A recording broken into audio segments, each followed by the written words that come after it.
Olá, começa agora o Religare Conhecimento e Religião. O reconhecimento dos povos indígenas, de suas características e direitos, faz parte de um conjunto de questões para as quais devemos estar muito e sempre atentos. O direito de ser indígena, embora pareça algo óbvio, está atravessado por um conjunto de fatores legais e culturais. Muitos povos indígenas não conseguem o reconhecimento da sua etnia.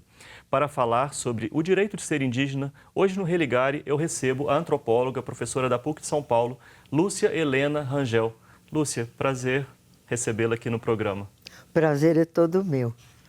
A nossa convidada esteve em Belo Horizonte para participar em julho do 32º Congresso Internacional da SOTER, com apoio da CAPES. O congresso teve como tema decolonialidade e práticas emancipatórias, novas práticas para a área de ciências da religião e teologia. Você já está seguindo o canal do Religare no YouTube? Procure pelo nome do nosso programa, Religare, Conhecimento e Religião.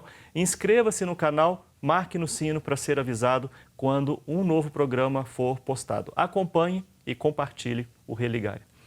Lúcia, você é assessora do CIMI. O que é o CIMI? O CIMI é o Conselho Indigenista Missionário. Ele é um organismo da CNBB, mas ele tem por finalidade uma missão junto aos povos indígenas no Brasil. Acho que uma característica muito importante do CIMI é a postura missionária do CIMI. É uma postura de solidariedade aos povos indígenas. Sim. O trabalho não é para os indígenas, é com os indígenas. E isso faz toda a diferença. Sim. O CIMI, quase 50 anos, né? Ele é do início da década de 70. Exatamente.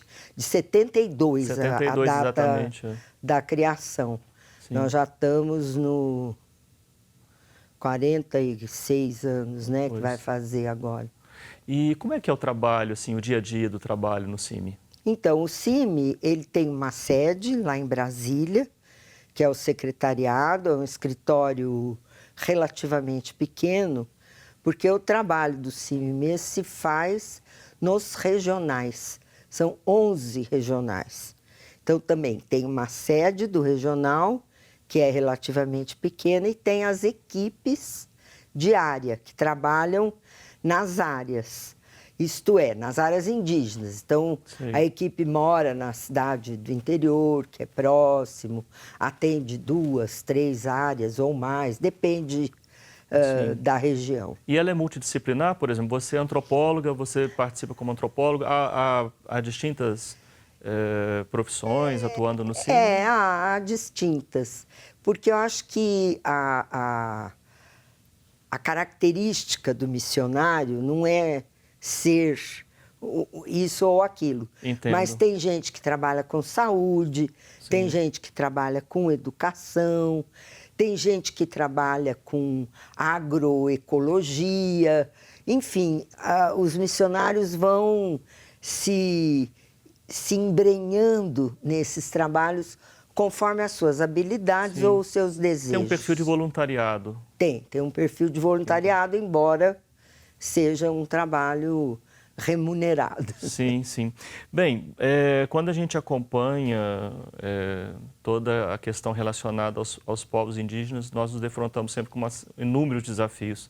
Né? Como é que você tem acompanhado esse trabalho junto aos povos indígenas, pelo reconhecimento, por respeito, também de entidades governamentais? Né? Como é que você vê a situação?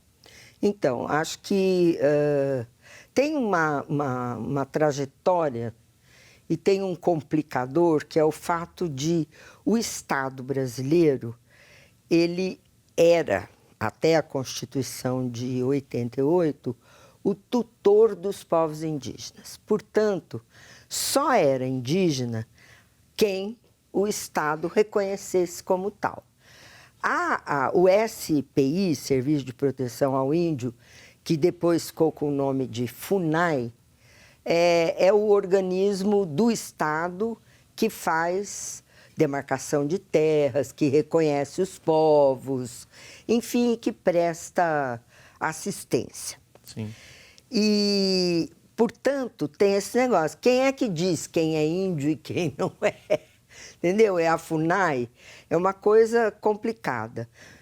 E de 1988 para cá, muitas comunidades que estavam na clandestinidade, porque tinham medo de dizer que eram indígenas e serem escorraçados, expulsos dos lugares que estavam vivendo e tal, começam daí a conhecer os seus direitos e a reivindicar o direito, sobretudo, à demarcação de terras. E isso incomodou demais o Estado brasileiro, porque a FUNAI fala, não, isso daí não é índio, não. Isso daí é gente que está inventando. Está inventando. Coisa tão estranha, não? É, muito. Porque o Estado, ele inverte a posição. Ele não ouve, não é, o sujeito que está vivendo... Parece que primeiro acusa, do jeito que você está primeiro colocando. ele acusa, exatamente. E a pessoa tem que provar, então. Isso, aí a pessoa tem que provar. Que tipo de exigência a FUNAI apresentava ou apresenta ainda? Isso, aí assim, quando a FUNAI aceitava a reivindicação que o povo fazia por escrito, demandava, tal, a FUNAI criava um GT, um grupo de trabalho para fazer um levantamento e tal. Então, nesse GT tem uma figura central, que é a do antropólogo, porque ele vai fazer o levantamento histórico nos documentos e vai contar... O famoso laudo, então. O né? laudo antropológico. Sim. E vai localizar aquele povo e tal, e dizer qual é o nome daquele povo. Porque tem que ter um nome, senão o Estado não reconhece. Então, assim, é povo Pataxó?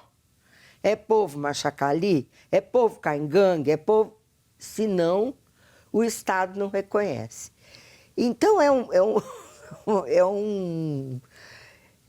uma luta mesmo. Sim. Por reconhecimento. Há um processo aí, então, né? E tem um processo e, assim, o que menos vale é a palavra da comunidade. Mas para o antropólogo, não. Para o antropólogo, a palavra mais importante é a da comunidade. Eles têm uma história para contar. Quer dizer, o antropólogo vai partir de onde? Vai partir da história que Sim. os membros da comunidade contam. Né? Mas ele tem que transformar isso num texto todo formal e tal, para que o Estado reconheça. Sim, bom, há alternativas a esse processo de reconhecimento? É demandado pelo Estado, então. Há alternativas a essas exigências? Sim, o que as comunidades têm feito é uma coisa que o Estado não gosta, mas ele tem que acabar aceitando. Já que o Estado fica com essa burocracia toda e demora para constituir GT e tal, eles ocupam a terra. Né? Eles ocupam a terra e daí passam a dizer, é aqui que a gente vivia, é essa a nossa terra e tal, e já vão também tomando providências. Né? Os índios, não é que eles contratam, mas eles pedem apoio de antropólogos, não é? Que vão estar ali já promovendo um estudo para sustentar os argumentos. Né? E também, numa dessas, os missionários do CIMI são bastante solicitados para dar apoio às comunidades que estão nesses processos de retomada das suas aldeias. Sim. É uma vida difícil, né? Desde aí a invasão, né? Lá de 1500. Então, porque nesse processo você tem uma coisa que é assim, o povo vivia aqui, aí veio o colonizador, empurra ele para lá, aí ele vai para lá, aí passam 2 séculos, aí vem uma nova frente econômica, que chega ali e fala, não, é aqui que eu vou fazer o empreendimento, empurra de novo. Então,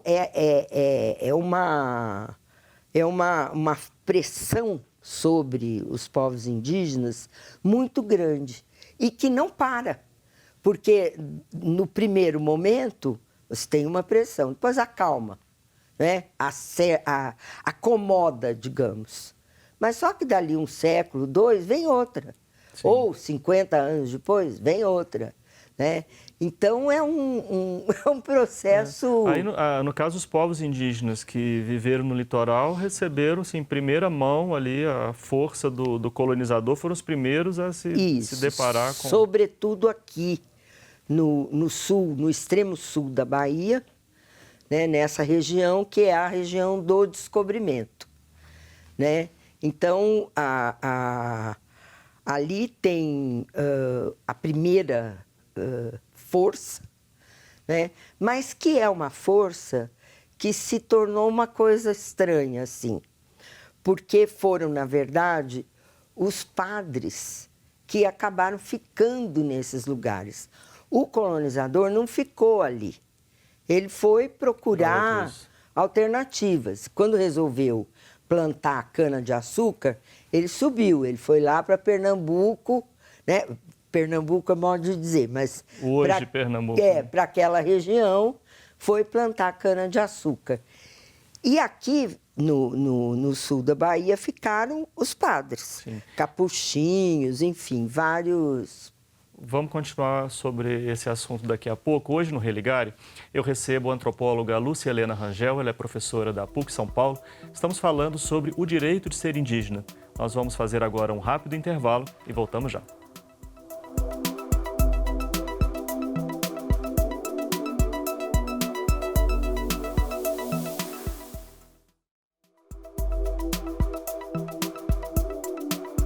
Estamos de volta com o Religare, Conhecimento e Religião. O direito de ser indígena é o tema do programa de hoje. Aqui no estúdio da TV Horizonte, eu recebo a professora Lúcia Helena Rangel, antropóloga. Ela trabalha na PUC de São Paulo. Esteve em Belo Horizonte para participar do 32º Congresso Internacional da SOTER, contou com o apoio da CAPES para estar aqui. Lúcia, você, na sua palestra durante o Congresso da SOTER, você trouxe uma narrativa que mostra como é que um determinado povo indígena, agora não me recordo bem, como é que eles entendiam o fato assim, dos colonizadores levarem vantagem, né, no processo de dominação. Você podia trazer um pouco trazer para nós também essa narrativa? Tá certo. E o povo mesmo qual é? Então, o povo é o povo Tikmun. Tikmun. Que na costa baiana ficou conhecido como Pataxó, e Pataxó Ranranran. E aqui no nordeste de Minas ficou conhecido como Machacali. Esses Machacali que vivem ali perto de uma cidade que chama Machacali, mas perto mesmo de uma outra cidade chamada Santa Helena, né? Que é entre o Vale do Mucuri e do Jequitinhonha, mas assim, é bem nordeste de Minas. Sim. E eles vivem ali já, enfim, empurrados pelo processo... Nesse processo que você contou no primeiro bloco. De colonização, né? E tal. No século XX, no início do século XX, já tinha o SPI, o Serviço de Proteção ao Índio, e ali então foi demarcado um território para eles e tal. E os funcionários do SPI arrendaram terra, venderam madeira para madeireiro, fizeram coisas que não deviam. E os machacalis se sentiram traídos, né, pelos portugueses. Até hoje, eles chamam os brasileiros de os portugueses.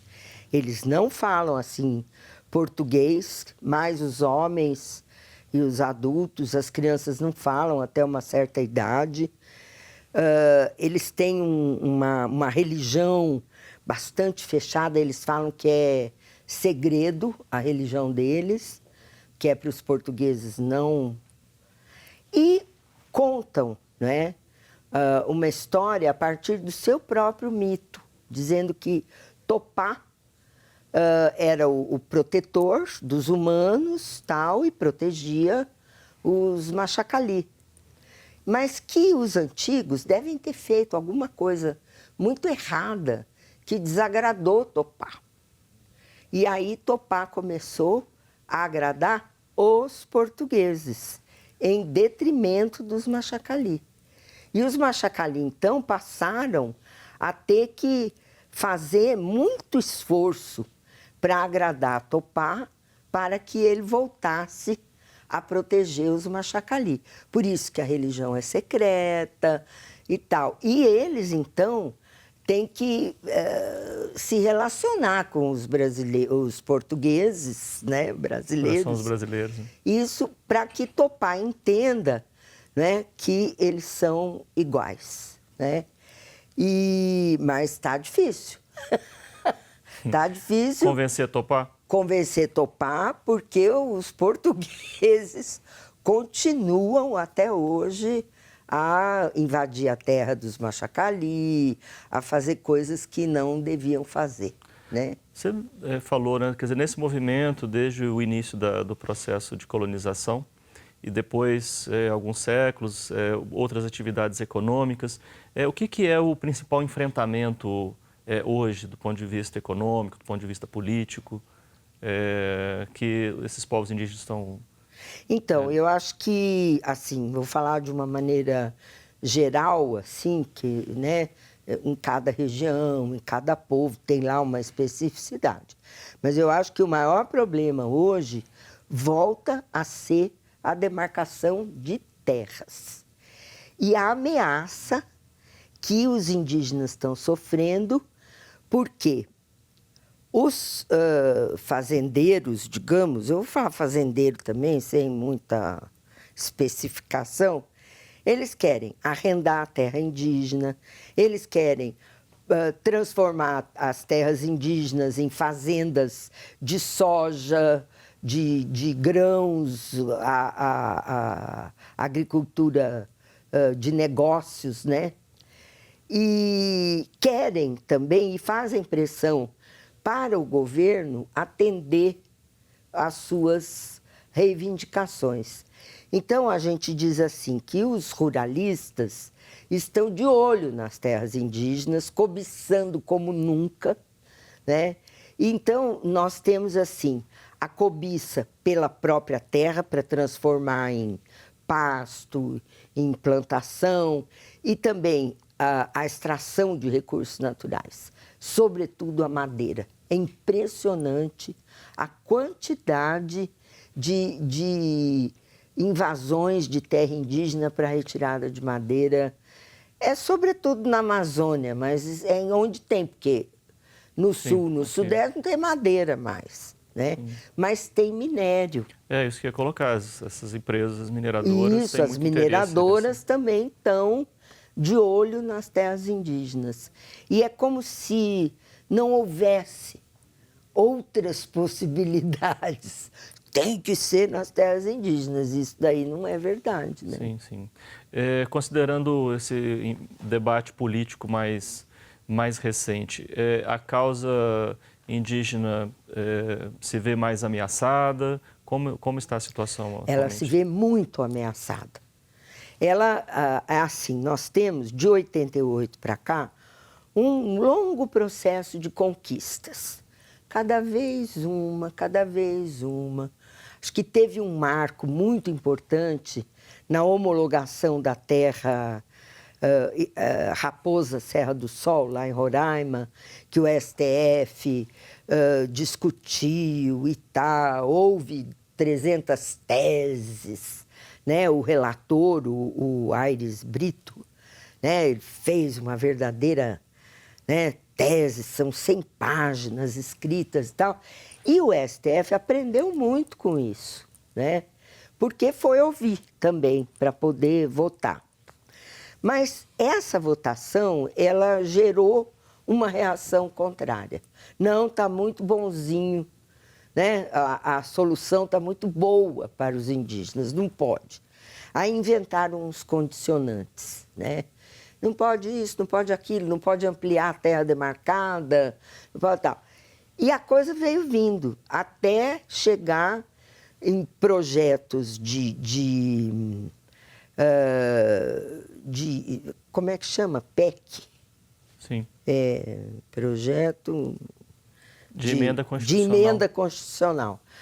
Como a 215, que também ficou famosa e foi muito debatida, mas que insistiu na tecla do tal do marco temporal e do renitente esbulho, que é uma coisa esdrúxula, que diz assim: o marco temporal é, em 1988, quando a Constituição foi promulgada e concedeu o direito, né, aos povos, à sua terra originária, né, então o povo tinha que estar nessa terra.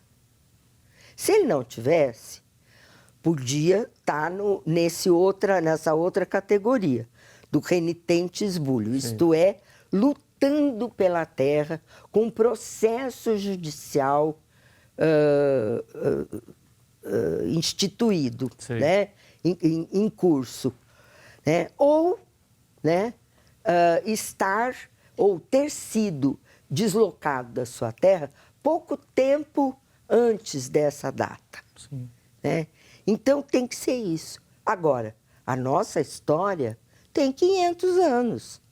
Então, não dá para você dizer que nesta data, entendeu? Sim, com esse nível de precisão. Isso, porque os deslocamentos da população indígena, quando em 1910 constituiu o Serviço de Proteção ao Índio, estava escrito lá no Estatuto que não podia deslocar. Por quê? Porque isso era corriqueiro. Durante a colônia, foi aqui mesmo em Minas Gerais.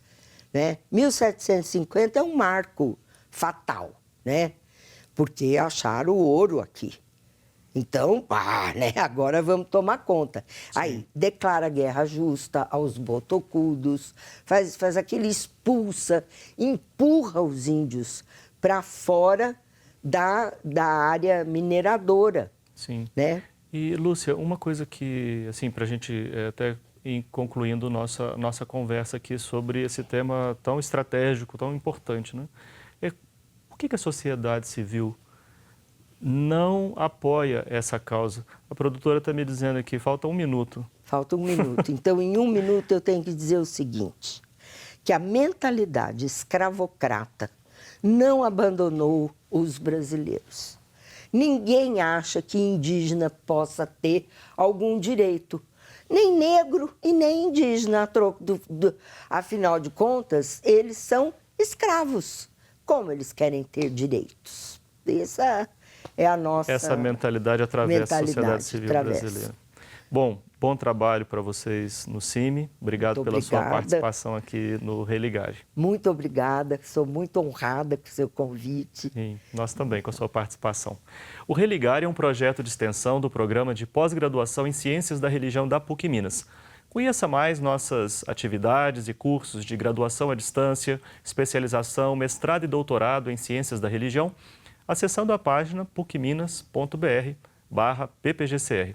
Muito obrigado pela sua companhia. Semana que vem nós voltamos com mais um Religare, Conhecimento e Religião. Um abraço muito cordial. Até lá.